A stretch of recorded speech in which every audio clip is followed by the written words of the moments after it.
ഒന്നാമത്തെ ചോദ്യം ഇങ്ങനെയാണ്: അച്ഛനമ്മമാർ ജീവിച്ചിരിക്കുന്നവർക്ക് കർക്കിടക വാവ് ബലി ഇടാമോ? രണ്ടാമത്തെ ചോദ്യം: സ്ത്രീകൾക്ക് ആർത്തവകാലം കഴിഞ്ഞ് എത്ര നാൾ കഴിഞ്ഞ് ബലിയിടാം? മൂന്നാമത്തെ ചോദ്യം: പിതാവും മാതാവും മരിച്ച വ്യക്തിയാണ്.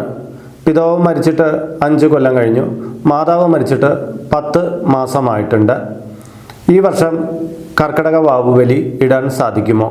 നാലാമത്തെ ചോദ്യം: പിതാവ് മരിച്ചത് കർക്കിടക മാസത്തിലാണ്. എല്ലാ കൊല്ലവും ആണ്ടുബലിയും കർക്കിടക വാവ് ബലിയും നടത്തിപ്പോരുന്നു. ചിലർ പറയുന്നു ഇതിൽ ഏതെങ്കിലും ഒന്ന് നടത്തിയാൽ മതിയെന്ന്. ഇത് ശരിയാണോ? അങ്ങനെയാണെങ്കിൽ ഇതിൽ ഏതാണ് ഞാൻ നടത്തേണ്ടത്? അഞ്ചാമത്തെ ചോദ്യം: കർക്കിടക വാവ് ബലിയുടെ തലേ ദിവസം ഒരിക്കലൂണ് നിർബന്ധമാണോ? ആറാമത്തെ ചോദ്യം: കർക്കിടക വാവ് ബലിയുടെ അന്ന് വീട്ടിൽ അകത്തു വെച്ച് കൊടുപ്പ് എന്ന് പറയുന്നൊരു ചടങ്ങ് ഞങ്ങളുടെ തറവാട്ടിലുണ്ട്. ഈ അടുത്ത കാലത്ത് ദൂരദേശത്തുള്ള ഒരു ജ്യോത്സ്യം പറഞ്ഞു ഇത് പാടില്ല എന്ന്. എന്തുകൊണ്ടാണ് ഇത് പാടില്ല എന്ന് പറഞ്ഞത്? 7.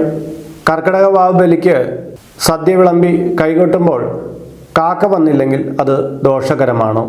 8ാമത്തെ ചോദ്യം: ബലിയിട്ട് കഴിഞ്ഞിട്ട് ക്ഷേത്രത്തിൽ പോകണമെന്നുള്ളത് നിർബന്ധമാണോ? 9ാമത്തെ ചോദ്യം: വീട്ടിലുള്ള എല്ലാവർക്കും കർക്കിടക വാവ് ബലി ഇടാമോ? 10. ബലി ക്ഷേത്രക്കടവിൽ തന്നെ ഇടണമെന്ന് നിർബന്ധമുണ്ടോ? വീട്ടിനടുത്ത് സൗകര്യമുണ്ടെങ്കിൽ അവിടെ ചെയ്യാമോ? 11. ചിലർ ബലിയിട്ട് വന്ന ശേഷം സുഹൃത്തുക്കളോടൊപ്പം ചേർന്ന് മദ്യപിക്കുന്നതായി കാണുന്നു. ഇത് ശരിയായ കാര്യമാണോ? 12. കർക്കിടക വാവ് ബലി ദിവസം മത്സ്യമാംസാദികൾ ഭക്ഷിക്കാമോ? 13ാമത്തെ ചോദ്യം: ബലിയിടാതിരുന്നാൽ ദോഷമുണ്ടോ? നമസ്കാരം. ഹിന്ദു വിഷൻ ചാനലിലേക്ക് ഏവർക്കും സ്വാഗതം. ഞാൻ ഹരിചന്ദന മഠം RJ അയ്യർ. ഹൈന്ദവ ആചാര സംബന്ധമായ കുറേയേറെ കാര്യങ്ങളാണല്ലോ നാം ഈ ചാനലിലൂടെ ചർച്ച ചെയ്തു പോരുന്നത്. ഇന്ന് കർക്കിടക വാവ് ബലിയുമായി ബന്ധപ്പെട്ട് നമ്മുടെ പ്രേക്ഷകർക്കുള്ള സംശയങ്ങളാണ് ഇവിടെ പ്രതിപാദിച്ചിരിക്കുന്നത്. കർക്കിടക വാവ് ബലി എന്ന് പറയുന്നത് ഒരു ഹൈന്ദവ വിശ്വാസിയെ സംബന്ധിച്ചിടത്തോളം വളരെ പരമപ്രധാനമായ ഒരു ദിവസമാണ്. അവൻ്റെ പൂർവികർ, അതായത് മറ്റൊരു ലോകത്തുള്ള പിതൃലോകത്തുള്ള ആ പൂർവികർ അവരുടെ കുടുംബങ്ങളെ ദർശിക്കാൻ ഭൂമിയിലേക്ക് ആനയിക്കപ്പെടുമെന്നും ആ ദിവസം അവരെ സൽക്കരിച്ച് അവർക്ക് വേണ്ടുന്ന നമ്മുടെ കടമ അഥവാ നമ്മുടെ നന്ദി പ്രകാശനം അവർക്ക് നമ്മുടെ ബലികർമ്മം എന്ന് പറയുന്ന കർമ്മത്തിലൂടെ നിർവഹിക്കണമെന്നാണ് പറയുന്നത്. ഈ ദിവസം നമ്മൾ കർക്കിടക വാവ് ബലി നേരാവണ്ണം നിർവഹിച്ചു കഴിഞ്ഞാൽ അത് പിതൃക്കൾക്ക് വളരെയധികം സന്തോഷകരമാകുമെന്നും അവരുടെ അനുഗ്രഹം കൊണ്ട് ജീവിതം ധന്യമായി മാറും എന്നുമാണ് വിശ്വാസം. അപ്പോൾ നമുക്ക് ചോദ്യങ്ങളുടെ ഉത്തരങ്ങളിലേക്ക് പ്രവേശിക്കാം. ആദ്യത്തെ ചോദ്യം ഇങ്ങനെയാണ്: കർക്കിടക വാവ് ബലി അച്ഛനമ്മമാർ ജീവിച്ചിരിക്കുന്നവർക്ക് ഇടാമോ എന്നുള്ളതാണ്. തീർച്ചയായിട്ടും കർക്കിടക വാവ് ബലി അച്ഛനമ്മമാർ ജീവിച്ചിരിക്കുന്നവർക്ക് ഇടാവുന്നതാണ്. പിതൃക്കളെ സങ്കല്പിച്ചാണ് കർക്കിടക വാവ് ബലി ഇടുന്നത്. പിതൃലോകത്തുള്ള നമ്മുടെ പൂർവികരെ സങ്കല്പിച്ച്, നമ്മുടെ മുത്തശ്ശൻ, അതിൻ്റെ മുന്നിലുള്ള മുത്തശ്ശൻ, അങ്ങനെ മരണപ്പെട്ടു പോയ അവരെ സങ്കല്പിച്ചിട്ടാണ്, പിതൃലോകത്തെത്തിയ എല്ലാവരെയും സങ്കല്പിച്ചിട്ടാണ് നമ്മൾ ബലിയിടുന്നത്. അത് പേരക്കുട്ടികൾക്കും എല്ലാവർക്കും ഈ ബലി ഇടാവുന്നതാണ്. ആർക്ക് വേണമെങ്കിലും ബലികർമ്മങ്ങൾ ചെയ്യാവുന്നതാണ്. അവിടെ തന്നെ പിതാവ് ജീവിച്ചിരിക്കുന്നു, മാതാവ് ജീവിച്ചിരിക്കുന്നു എന്നുള്ള വ്യത്യാസമൊന്നുമില്ല. നമ്മുടെ പാരമ്പര്യം എവിടെയാണ് അവിടെയുള്ള എല്ലാ പിതൃക്കളെയും സങ്കല്പിച്ചിട്ടാണ് പൊതുവിൽ നമ്മൾ ബലിയിടാറുള്ളത്. അതാണ് പ്രധാനമായി നാം മനസ്സിലാക്കേണ്ടത്. രണ്ടാമത്തെ ചോദ്യം: സ്ത്രീകൾക്ക് ആർത്തവകാലം കഴിഞ്ഞ് എത്ര കഴിഞ്ഞ് ബലിയിടാമെന്നുള്ളതാണ്. ആർത്തവകാലം കഴിഞ്ഞ് 7 കഴിഞ്ഞിട്ടാണ് പൊതുവിൽ ബലികർമാദികൾ പറയുന്നത്. എന്നാൽ ആർത്തവകാലം 7 ആർത്തവ ശുദ്ധി വന്നിട്ടില്ലെങ്കിൽ അവർക്ക് തുടർന്ന് ഇടാൻ കഴിയുന്നതല്ല. അതും ഓർക്കുക. ചിലർ പറയും എനിക്ക് 3 ദിവസം കൊണ്ട് ബ്ലീഡിങ് നിന്നു, അതുകൊണ്ട് ഇനി ബലിയിട്ടൂടെ എന്ന് ചോദിക്കുന്നുണ്ട്. അതും തെറ്റാണ്. ആർത്തവകാലം 7 കഴിഞ്ഞതിന് ശേഷമാണ് സാമാന്യമട്ടിൽ ബലികർമാദികൾക്ക് അനുവദനീയമാകുന്നത്. അടുത്ത ചോദ്യം: പിതാവും മാതാവും മരിച്ച വ്യക്തിയാണ്. പിതാവ് മരിച്ചിട്ട് 5 കൊല്ലം കഴിഞ്ഞു, മാതാവ് മരിച്ചിട്ട് 10 മാസമായി. എല്ലാ വർഷവും കർക്കിടക മാസത്തിൽ ബലിയിട്ട് പോരുകയാണ്. എന്നാൽ ഇക്കൊല്ലം ബലിയിട്ടുകൂടാ എന്ന് ചിലർ പറയുന്നു. ഇത് വാസ്തവമാണോ? അതായത് ഒരാൾ മരിച്ചു കഴിഞ്ഞ് അയാൾ പിതൃലോകത്തെത്തുന്ന സമയം, അത്ര നാൾ പ്രേതം എന്നുള്ള വാക്കിലാണ് നമ്മളതിനെ വിവക്ഷിക്കുന്നത്. അത് ഓരോ ഘട്ടങ്ങൾ ഇങ്ങനെ കടന്ന് പിതൃലോകത്തെത്തും. ആണ്ടുബലിയോട് കൂടിയിട്ടാണ് മരണപ്പെട്ട ഒരാൾ പിതൃലോകം പോകുന്നത്. പിന്നെ അതിനെ പ്രേതമെന്നല്ല, അതിനെ പിതൃ എന്നാണ് സങ്കല്പിക്കുന്നത് ആണ്ടുബലി ചടങ്ങുകൾ കഴിയുമ്പോൾ. ഇവിടെ ഇപ്പോൾ അച്ഛൻ പിതൃ സ്ഥാനത്തുണ്ട്, അമ്മ പക്ഷേ പ്രേതസ്ഥാനത്തേ ഉള്ളൂ, അമ്മയ്ക്ക് മോക്ഷം ഉണ്ടായിട്ടില്ല. അപ്പോൾ നമുക്കിപ്പോൾ കർക്കിടക വാവുബലി ഇടാവുന്നതാണ്. പക്ഷേ അവിടെ സ്മരിക്കുമ്പോൾ, അതായത് സ്മരണയുണ്ടല്ലോ, നമ്മൾ ഈ മന്ത്രം ചൊല്ലി സ്മരിക്കുമ്പോൾ അമ്മയെ സ്മരിക്കേണ്ടതില്ല.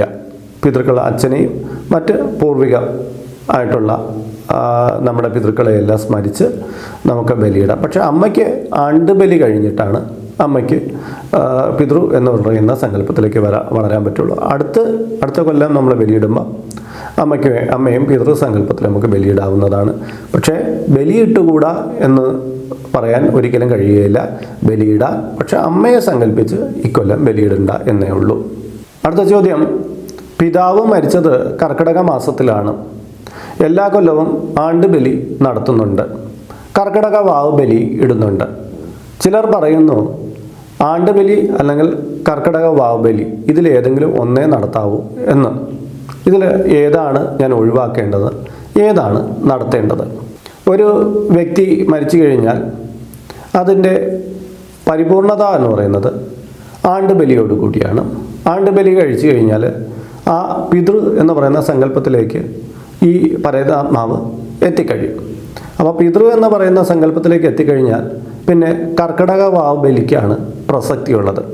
കർക്കിടക വാവുബലി മാത്രം അനുഷ്ഠിച്ചാൽ മതിയാകും. എന്നാൽ ചില ദേശങ്ങളിൽ 12 കൊല്ലം ആണ്ടുബലി ഇടുന്ന ഒരു രീതിയുണ്ട്. എല്ലാ വർഷവും അവർ ബലിയിട്ട് പോകും. അപ്പോൾ അത് തെറ്റാണെന്നല്ല ഇവിടെ പറയുന്നത്. ഈ നമുക്ക് ഒരേ മാസത്തിൽ തന്നെ, കർക്കിടക മാസത്തിൽ തന്നെ ആണ്ടുബലിയും അതുപോലെ വാവുബലിയും ചെയ്യേണ്ടതില്ല. ഇതിലേതെങ്കിലും ഒന്ന് ചെയ്താൽ മതിയാകും. അത് കർക്കിടക വാവുബലിയാകുന്നതാണ് ഉത്തമം.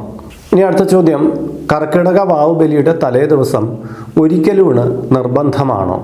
ഒരു കർമ്മം ചെയ്യുക, അത് പൂജാകർമ്മമാകട്ടെ മരണാനന്തര അടിയന്തര കർമ്മമാകട്ടെ, അതിന് കർമ്മം ചെയ്യുമ്പോൾ ഒരു വ്രതനിഷ്ഠ ഉണ്ട്. അതിനെ നമ്മൾ സാമാന്യ വാക്കിൽ പറയുന്നതാണ് ഒരിക്കലൂണെന്ന്. ഒരിക്കലൂണെന്ന് പറഞ്ഞാൽ അന്ന് വ്രതം തന്നെയാണ്. നമ്മൾ സാധാരണ മറ്റേത് കാര്യങ്ങൾക്കും എടുക്കും പോലെ തന്നെ ഒരു വ്രതമുള്ള ഒരു ദിവസമാണ്. അപ്പോൾ ഒരിക്കലൂണെന്ന് പറയുമ്പോൾ ബാക്കി നേരം ഗോതമ്പ് കഴിക്കുന്ന ഒരു സമ്പ്രദായമാണ് നമ്മുടെ നാട്ടിൽ പൊതുവിൽ കാണുന്നത്. ഒരു നേരം ആഹാരം കഴിച്ച് വ്രതം എടുക്കണം, നാളെ പിതൃക്കൾക്ക് ബലിയിടേണ്ടതാണ്, അത്ര പുണ്യകരമായിട്ടുള്ള കാര്യമാണ് ഞാൻ ചെയ്യുന്നത് എന്നുള്ളതാണ് എൻ്റെ അർത്ഥം. പക്ഷേ എല്ലാവർക്കും ഒന്നും അതിന് കഴിയില്ല. ആരോഗ്യസ്ഥിതി ഗുണമായിട്ടുള്ളവർക്ക് ഒരു നേരം ആഹാരം കഴിച്ച് വ്രതം എടുത്ത് ബലിയിടുക. ഇല്ലെങ്കിൽ നിങ്ങളുടെ നാട്ടാചാരം പോലെ ഗോതമ്പ് കഴിക്കുകയാണെങ്കിൽ മറ്റു നേരം ഗോതമ്പ് പയറൊക്കെ കഴിച്ച്, ചിലർ ഒരു നേരം ഒരിക്കലൂണ് മാത്രം കഴിച്ച് പിന്നെ ബലിയിടാറുണ്ട്. അത് നിർബന്ധമാണോ എന്ന് വെച്ചാൽ വ്രതം നിർബന്ധമാണ് കേട്ടോ. ഇനി അടുത്ത ചോദ്യം, വാവുബലിക്ക് അകത്ത് വച്ച് കൊടുപ്പ് എന്ന് പറയുന്ന സമ്പ്രദായം ഞങ്ങളുടെ തറവാട്ടിലുണ്ട്. ഈ അടുത്ത് ദൂരദേശത്തുള്ള ഒരു ജ്യോത്സ്യം പറഞ്ഞു ഈ അകത്ത് വെച്ച് കൊടുപ്പ് ശരിയല്ല, ഇത് പാടില്ല എന്ന്. ഇത് നേരാണോ എന്നാണ് അടുത്ത ചോദ്യം. കർക്കിടക വാവുബലിക്ക് ഭൂമിയിലേക്ക് ആനയിക്കപ്പെടുന്ന പിതൃക്കൾക്ക് അന്ന് വീട്ടിൽ സദ്യയ്ക്ക് ഒരുക്കി കൊടുക്കുന്ന ചിലരുണ്ട്. അന്നേ ദിവസം പിതൃക്കൾക്ക് മരിച്ചുപോയ വ്യക്തിക്ക് ഇഷ്ടമുള്ള ചില കാര്യങ്ങൾ സദ്യക്കൊപ്പം തയ്യാറാക്കി വെച്ച് അകത്ത് വെച്ച്, വീട്ടിനകത്ത് തന്നെ വെച്ച് ഒരു പ്രത്യേക ഭാഗത്തേക്ക് വെച്ച് കൊടുക്കുന്ന സമ്പ്രദായമുണ്ട്. അതിന് പല രീതികളുണ്ട്, പലയിടത്തും പല ദേശവ്യത്യാസം അനുസരിച്ചുണ്ട്. അങ്ങനെ കാണപ്പെടുന്നു. അത് ആ കർക്കിടക വാവുബലിയുടെ അന്ന് മാത്രമേ അത് ചെയ്യൂ. ചിലയിടത്ത് മദ്യം വരെ വെച്ച് കൊടുക്കുന്നുണ്ട് എന്നൊക്കെ പറയുന്നുണ്ട്. ഇതൊക്കെ ഓരോ നാട്ടിലുള്ള വിശേഷമാണെന്നേ ഇതിനെ എനിക്ക് പറയാനുള്ളൂ. പക്ഷെ അത് ഒരു ദേശസമ്പ്രദായമാകയാൽ ചിലപ്പം ദൂരദേശത്തുള്ള ഒരു ജ്യോതിഷന് അവരുടെ നാട്ടിൽ ഇങ്ങനെ അകത്ത് വെച്ച് കൊടുപ്പ് എന്ന് പറയുന്ന സമ്പ്രദായമൊന്നും ഇല്ല. അതുകൊണ്ട് അദ്ദേഹം പറയും അത് പാടില്ല എന്ന്. കാര്യം തൻ്റെ നാട്ടിലുള്ള ചുറ്ററിവ് മാത്രമേ അദ്ദേഹത്തിന് ഉണ്ടാവുള്ളൂ. അതുകൊണ്ട് പാടില്ല എന്നുള്ള കാര്യം അദ്ദേഹം പറഞ്ഞിരിക്കും. ആ ദിവസം അങ്ങനെ നിങ്ങളുടെ ദേശാചാരമായിട്ട് നിങ്ങളുടെ നാട്ടിൽ അങ്ങനെ നടത്തുന്നുണ്ടെങ്കിൽ ആ ദിവസം ഈ അകത്തൊഴിച്ച് കൊടുക്കൽ എന്ന് പറയുന്ന ചടങ്ങ് അത് എപ്രകാരമായാലും അത് നിങ്ങൾക്ക് ചെയ്യാവുന്നതേ ഉള്ളൂ. പിന്നെ ഒരു കാര്യമുള്ളത്, ഈ മദ്യം ആദ്യമായി കാര്യങ്ങളൊക്കെ ഒഴിവാക്കുക. സിഗരറ്റ്, കഞ്ചാവ്, അങ്ങനെയൊക്കെ പല കാര്യങ്ങളൊക്കെ മേടിച്ച് വയ്ക്കുന്നുണ്ട്. അതൊക്കെ ഒരു പിതൃവിനെ വിളിച്ചു വരുത്തി ആക്ഷേപിക്കും പോലെയുള്ളതാണ്. നിങ്ങളൊരു അല്ലാതെയുള്ള സദ്യവട്ടങ്ങളൊക്കെ ഒരുക്കി ഒരു സാത്വികമായ രീതിയിൽ കൊടുക്കുന്നതായിരിക്കും ഉത്തമം. പിന്നെ ഈ ജ്യോതിഷം പറഞ്ഞതിൽ വേറൊരു കാര്യമുണ്ട്. ഈ ചിലർ നിത്യേന രാവിലെ അവിടെ ഇരിക്കുന്ന പിതൃവിൻ്റെ, അതായത് മരണപ്പെട്ടു പോയ ആളിൻ്റെ ഫോട്ടോയ്ക്ക് മുന്നിൽ ചായ കൊണ്ടുവയ്ക്കും, അല്ലെങ്കിൽ പലഹാരങ്ങൾ കൊണ്ടുവയ്ക്കും. അങ്ങനെ എന്നും ഇങ്ങനെയൊക്കെ ചെയ്യുന്ന ആൾക്കാരുണ്ട്. അപ്പോൾ അത് പിൽക്കാലത്ത് അവിടെ ആ വീട്ടിൽ വലിയ പ്രശ്നങ്ങളൊക്കെ കാരണമായിട്ടുണ്ട്. ഈ ആത്മാവിൻ്റെ പുനഃപ്രവേശത്തിനും ആ വീട്ടിൽ കുറച്ച് പ്രയാസങ്ങൾക്കും കാരണമായിട്ടുണ്ട്. അത് തിരിച്ചറിഞ്ഞിട്ടായിരിക്കും ആ ജ്യോതിഷൻ അതേ കൺസെപ്റ്റ് വെച്ചിട്ട് ഈ അകത്തൂട്ടെന്ന് പറയുന്ന ചടങ്ങിനെ ഈ പ്രകാരം പറഞ്ഞത്. അതിൽ ഈ കർക്കിടക വാവുബലി ദിവസം നമുക്കിത് ചെയ്യുന്നതിൽ വലിയ തെറ്റൊന്നുമില്ല കേട്ടോ. ഇനി അടുത്തത്, കർക്കിടക വാവുബലി ദിവസം സദ്യ ഒരുക്കി വെച്ചിട്ട് കൈകൊട്ടുമ്പോൾ കാക്ക വന്നില്ലെങ്കിൽ ദോഷമുണ്ടോ എന്നുള്ളതാണ്. അത് പലരുടെയും പ്രധാനപ്പെട്ട സംശയങ്ങളിലൊന്നാണ്. അവർ ബലി ചോറ് വെച്ച് കാക്കയെ വിളിക്കുമ്പോൾ കാക്ക വരില്ല. പിന്നെ വീട്ടിൽ വന്ന് സദ്യ വിളമ്പി വിളിക്കും, പിതൃക്കളെ വിളിക്കുമ്പോൾ കാക്ക വന്ന് എടുത്തില്ല എന്ന് പറഞ്ഞ് അത് സങ്കടപ്പെടുന്നത് കാണാം. പക്ഷേ ഇത്തരം സങ്കടങ്ങൾക്ക് വലിയ കാര്യമൊന്നുമില്ല. ഈ പിതൃ എന്ന് പറയുന്ന സങ്കല്പം എപ്പോഴും പ്രത്യക്ഷമായൊരു കാക്കയായിട്ട് വന്ന് ആ ചോറ് ആഹരിച്ചുകൊണ്ട് പോകണമെന്ന് ഒരു നിർബന്ധമൊന്നുമില്ല. പകരം ചിലപ്പോൾ നമ്മുടെ കാഴ്ചയ്ക്കില്ലാത്ത അദൃശ്യമായ വായസ രൂപത്തിലേക്ക് അത് വരാം, നമുക്ക് കാണാൻ കഴിയില്ല. അപ്പോൾ ആ രൂപത്തിൽ വരുന്നതുകൊണ്ട് നമ്മൾ അതിനെ തിരിച്ചറിയും. നമ്മൾ ഇല വെച്ച് കൈകൊട്ടിയാൽ മതി. അത് അത്രയാണ് നമ്മുടെ ചടങ്ങ്. അത് എപ്രകാരം അത് സ്വീകരിക്കുന്നു എന്നുള്ള കാര്യത്തിൽ നമ്മൾ എടുക്കേണ്ടതില്ല. നമ്മൾ നിറഞ്ഞ മനസ്സോടുകൂടി കൈകൊട്ടുക, കാക്ക വന്നെടുക്കട്ടെ. ഇനി കാക്ക വന്നെടുക്കുമ്പം തന്നെ അത് ആൺകാക്കയായിപ്പോയി പെൺകാക്കയായിപ്പോയി എന്നൊക്കെ പറഞ്ഞ് സങ്കടപ്പെടുന്നവരൊക്കെ ഉണ്ട്. ഇതിലൊന്നും ഒരു കാര്യമില്ല കേട്ടോ. നമ്മൾ നമ്മുടെ കർമ്മം ചെയ്യുക മാത്രമാണ് ഇവിടെ ചെയ്യേണ്ടത്. അതായത് ഈശ്വരന് നിവേദ്യം ഒരുക്കി വെച്ചിട്ട് ആ ഈശ്വരൻ ഇരുന്ന് കോരിക്കഴിക്കുന്നത് ഞാൻ കണ്ടില്ല എന്ന് ഒരു നിഷ്കളങ്കനായ ഭക്തൻ പറയുന്നതിന് തുല്യമേ ഉള്ളൂ. ഈശ്വരന് നമ്മൾ സമർപ്പിക്കുക, അതിൻ്റെ രസങ്ങളാണ് ഭഗവാൻ ആഹരിക്കുന്നത്. അതുപോലെ നമ്മുടെ സ്നേഹമാകുന്ന നമ്മുടെ ബഹുമാനാദികളാണ് നമ്മൾ സദ്യ എന്നുള്ള നിലയിൽ പിതൃവിന് ഒരുക്കി കൊടുക്കുന്നത്. അവരത് സ്വീകരിച്ചോളും. അടുത്ത ചോദ്യം, ബലിയിട്ടാൽ ക്ഷേത്ര ദർശനം നടത്തേണ്ടതുണ്ടോ? കർക്കിടക വാവുബലിക്ക് ബലിയിട്ടതിന് ശേഷം കുളിച്ച് ശുദ്ധമായിട്ട് ക്ഷേത്ര ദർശനം നടത്തുന്നത് വളരെ ഉത്തമമായിട്ടുള്ള കാര്യമാണ്. എന്നാൽ ചിലർക്ക് അതിന് കഴിഞ്ഞു എന്ന് വരില്ല. നമ്മുടെ നാട്ടിൽ മാത്രമല്ല, വിദേശ രാജ്യങ്ങളിലും നമ്മുടെ ആചാര മര്യാദകൾ പാലിക്കുന്ന ലക്ഷക്കണക്കിന് പേരുണ്ട്. എല്ലാവർക്കും ഒന്ന് ക്ഷേത്ര ദർശനം ചെയ്യാൻ കഴിയില്ല എന്ന് വരും. അപ്പോൾ കഴിയുന്നവരെല്ലാം ക്ഷേത്ര ദർശനം നടത്തുക, അല്ലാത്തവർ ഭഗവാന്റെ ചിത്രത്തിന് മുന്നിൽ പോയി പ്രാർത്ഥിക്കുക. ശിവൻ, വിഷ്ണു, നിങ്ങളുടെ ഇഷ്ടദൈവങ്ങളെയെല്ലാം പ്രാർത്ഥിക്കുക. അടുത്ത ചോദ്യം, ഒരു വീട്ടിലുള്ള എല്ലാവർക്കും വാവുബലി ഇടാമോ എന്നുള്ളതാണ്. നിങ്ങളുടെ വീട്ടിലുള്ള എല്ലാവർക്കും വാവുബലി ഇടാൻ കഴിയുമെങ്കിൽ നിങ്ങൾ ഇടുക. അത് നിർബന്ധമായിട്ടുള്ള കാര്യമൊന്നുമില്ല. എല്ലാവർക്കും ആഗ്രഹമുണ്ട് വാവുബലി ഇടണം എന്നുള്ളത്, എങ്കിൽ നിങ്ങൾ ഇട്ടോളൂ എന്നേ ഇതിൽ മറുപടിയുള്ളൂ. കഴിയുന്നവർ ഇടുക. ഇനി അടുത്ത ചോദ്യം, ബലി ക്ഷേത്രക്കടവിൽ തന്നെ ചെയ്യണമെന്നത് നിർബന്ധമാണോ? വീട്ടിനടുത്തുള്ള കടവിലും ആകാമോ? തീർച്ചയായിട്ടും ആകാമല്ലോ. അത് നമ്മൾ കഴിഞ്ഞ ഈ കൊറോണയുടെ കാലഘട്ടം നമ്മളെ പഠിപ്പിച്ചതല്ലേ. നമുക്ക് ഒരു ക്ഷേത്രം പോലും തുറക്കാത്ത ഒരു കാലഘട്ടം ഉണ്ടായിരുന്നല്ലോ. നമ്മൾ ഹൈന്ദവ ഭക്തരെല്ലാവരും ബലിയിട്ടില്ലേ? അപ്പോൾ പിന്നെ ഈ ചോദ്യത്തിന് പ്രസക്തിയുണ്ടോ? ക്ഷേത്രക്കടവിൽ പോയി ചെയ്യാമെങ്കിൽ അത്രയും നല്ലത്. അതിന് കഴിഞ്ഞില്ലെങ്കിൽ നമുക്ക് നമ്മുടെ പരിസരങ്ങളിൽ എവിടെയെങ്കിലും ചെയ്യാം. എന്തായാലും ശുദ്ധിയുള്ളിടത്ത് പോയി ബലിയിടുക എന്നാണ് പറയാനുള്ളത്. അടുത്ത ചോദ്യം, ബലിയിട്ട് വന്ന ശേഷം ചിലർ സുഹൃത്തുക്കളോടൊപ്പം ചേർന്ന് മദ്യപാനമൊക്കെ ചെയ്യുന്നതായി കാണുന്നുണ്ട്. ഇത് ശരിയായ കാര്യമാണോ? മദ്യപാനം തന്നെ ശരിയായ കാര്യമല്ല, അത് ഏത് കാലയളവിലായാലും. അപ്പോൾ ബലിയിട്ട് വന്നതിന് ശേഷം മദ്യപിക്കുന്നത് ശരിയാണോ എന്ന് ചോദിച്ചാൽ എൻ്റെ ഒറ്റ ഉത്തരവേ ഉള്ളൂ, അത് പാടില്ല എന്ന് തന്നെ. അതിന് മറ്റൊരു കാര്യം കൂടെ ഉണ്ട്. നമ്മൾ ഈ ഒരു വ്രതം എടുത്ത് ബലികർമാദികളൊക്കെ ചെയ്ത് ആ ദിവസം പിതൃവിൻ്റെ അനുഗ്രഹം മേടിച്ച് ആ ദിവസത്തെ സാത്വികമായ രീതിയിൽ മുന്നോട്ട് കൊണ്ടുപോകാനായിരിക്കണം ശ്രമിക്കേണ്ടത്. ക്ഷേത്ര ദർശനം നടത്തി വീട്ടിലെ എല്ലാവരുമായിട്ട് സന്തോഷത്തോടു കൂടി പിതൃസ്മരണയോടുകൂടി കാര്യങ്ങൾ പറഞ്ഞ് അവരുടെ നല്ല കാര്യങ്ങളെല്ലാം സംസാരിച്ച് നമുക്ക് നന്മ വരുത്തുന്ന അവരുടെ ആശീർവാദം നേടിയെടുക്കുകയാണ് വേണ്ടത്. അല്ലാതെ അന്നേ ദിവസം കുറച്ച് കൂട്ടുകാരെ കിട്ടി അവരുമായിട്ട് കുടിച്ച് തലകുത്തി മറിഞ്ഞ് കിടക്കുന്നത് ഒരു പിതൃവിനും അവർക്ക് കാണുമ്പോഴേ സങ്കടകരമാവും. അത്തരം പ്രവണതകൾ ചെയ്യാതിരിക്കുക. കാര്യം ഇതുപോലെ നമ്മൾ മുന്നേ പറഞ്ഞിട്ടുണ്ട്, ഈ ശബരിമലയൊക്കെ പോയിട്ട് വന്നിട്ട് അത്രയും നാളും വ്രതം എടുത്ത് ശബരിമല പോയിട്ട് വന്ന് വീട്ടിൽ കയറി ആദ്യമേ ഓടി വന്ന് ഫ്രിഡ്ജിൽ നിന്ന് കുപ്പി എടുത്തുകൊണ്ട് ഓടിച്ചെന്ന് പൊട്ടിച്ച് മദ്യപിക്കുന്ന ആൾക്കാരെ പറയാം. ആ പുണ്യം ഒന്ന് നമ്മുടെ ശരീരത്തിലേക്ക് ലയിക്കാനുള്ള, ആ പകല് കഴിഞ്ഞ് രാത്രിയും കടന്നൊന്ന് പോവാൻ അനുവാദം കൊടുക്കാത്ത ചില വ്യക്തികളുണ്ട്. അവരെ എടുത്ത് പറയേണ്ടിയിരിക്കുന്നു. വളരെ മോശപ്പെട്ട പ്രവണതയാണിത് എന്ന് പറയാതിരിക്കാൻ തരയില്ല. കർക്കിടക വാവുബലി ദിവസം മത്സ്യമാംസാദികൾ കഴിക്കാമോ എന്നുള്ളതാണ് അടുത്ത ചോദ്യം. നേരത്തെ പറഞ്ഞ ഉത്തരം പോലെയാണിത്. ആ ദിവസം മത്സ്യമാംസാദികൾ കഴിക്കാതിരിക്കുന്നത് നല്ലതാണ്. സാത്വികപരമായിട്ടുള്ള ആഹാരം കഴിക്കുന്നത് നല്ലതാണ്. എന്നാൽ ഞാൻ പറഞ്ഞില്ലേ, അകത്തൂട്ടെന്ന് പറയുന്ന ചടങ്ങിൽ എല്ലാവിധ നോൺ വെജൊക്കെ വച്ച് വിളമ്പുന്ന സമ്പ്രദായമൊക്കെ ചില നാട്ടിലുണ്ട്. അത് നാട്ടു സമ്പ്രദായം അനുസരിച്ചാണ് അത് പറയേണ്ടത്. നിങ്ങളുടെ ആഹാര രീതി സാത്വികമാകുന്നത് എപ്പോഴും നല്ലതായിരിക്കും. അതായത് സസ്യാഹാര രീതികൾ നല്ലതായിരിക്കും. അപ്പോൾ ആ രീതിയിൽ ആഹാരം ഒന്ന് കഴിക്കുന്നത് ശുഭകരമെന്ന് ഇതിനും മറുപടി നൽകാൻ പറ്റും.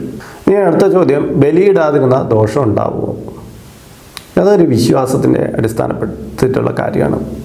നിങ്ങൾക്ക് ബലികർമ്മങ്ങളിൽ വിശ്വാസമില്ല, അല്ലെങ്കിൽ ഈ ആത്മാവിനെക്കുറിച്ചോ അല്ലെങ്കിൽ പിതൃ എന്ന് പറയുന്ന സങ്കല്പത്തെക്കുറിച്ചോ ഒന്നും ധാരണയില്ലെങ്കിൽ നിങ്ങളത് ചെയ്യണ്ട എന്നേ ഉള്ളൂ. പക്ഷേ ഇതൊക്കെ വിശ്വാസത്തിൽ അധിഷ്ഠിതമാണ്. പിതൃക്കൾക്ക് കൃത്യമായ രീതിയിൽ കർമ്മം നടത്തണം എന്ന് അറിയാവുന്ന ഒരാൾ അത് ചെയ്തില്ലെങ്കിൽ അതിന് ദോഷമുണ്ട് എന്നുള്ളതിൽ സംശയമൊന്നും വേണ്ട. എന്നാൽ ചില കാരണങ്ങൾ കൊണ്ട് ഈ വർഷം നിങ്ങൾക്ക് ചെയ്യാൻ പറ്റിയില്ല. അതാണ് ചോദ്യത്തിൻ്റെ ഉത്തരം. കാര്യം എന്ന് പറഞ്ഞാൽ ഈ വർഷം ചിലപ്പോൾ വേറെ എവിടെയെങ്കിലും ആയിപ്പോയി, അല്ലെങ്കിൽ അവർക്ക് ശുദ്ധമൊന്നും ഇല്ല, അങ്ങനെയൊക്കെ ഉള്ളൊരു കാലഘട്ടം എങ്കിലും അതിന് കാര്യമില്ല.